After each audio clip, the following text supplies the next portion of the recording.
Very much for being with us here on France 24 and for giving us your analysis and your take on these developments. We're hearing this Sunday that street fighting is now underway in Kharkiv. That's Ukraine's second biggest city. Should that city fall, how important a win would that be for the Russians?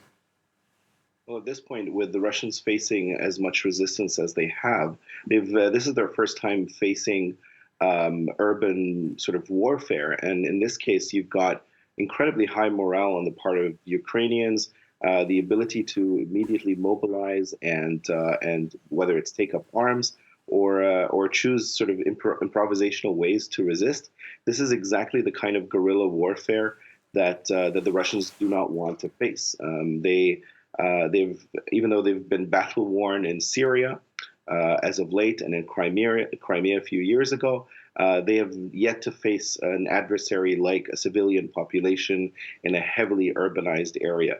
So this is the kind of battle that the Russians do not want and had not anticipated facing. They wanted this to be sort of a blitzkrieg, sort of an American-style shock and awe, and it hasn't materialized quite that way. So we remain to see what will unfold, but it sounds to me like the Ukrainians are not just going to buckle and let them kind of roll through the city. So this should be a really complicated, but also a potentially bloody circumstance. We hope that it doesn't materialize that way, that leaders, particularly in Moscow, come to their senses. But it looks like they're going for a war of attrition, which is not a particularly promising outcome.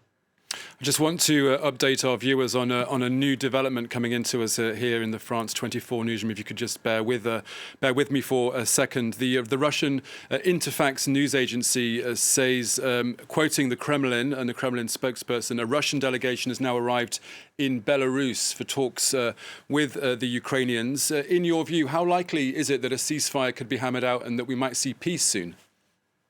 Well, there were no signs coming from Moscow that a ceasefire was on the horizon.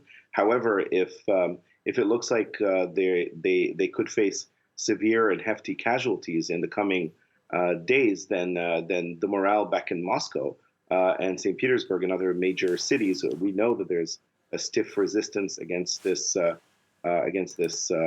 military misadventure.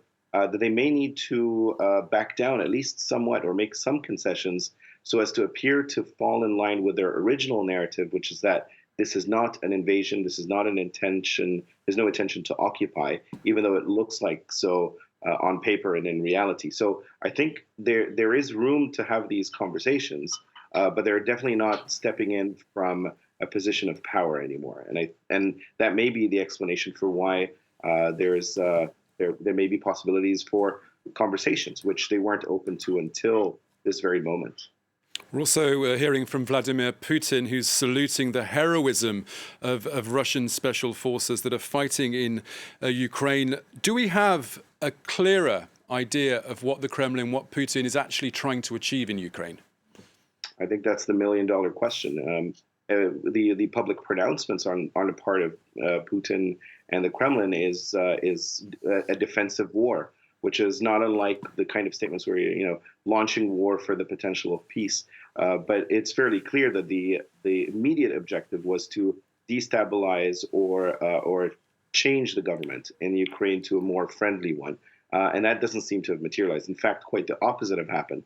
The Ukrainian president is as popular as he's ever been right now, as people are rallying behind him and rallying to support their country. They've ended up mobilizing opposition Russians overseas and also Ukrainians in the diaspora. So this is not the outcome that I think the Russians had anticipated, even though they may be making headway on the ground with rolling tanks and armored vehicles and strikes, but it doesn't seem to me like there is progress in terms of the overall objective behind the operation. Okay, Adel Iskandar, that's sadly all we have time for, but thank you very much for joining us here on France 24.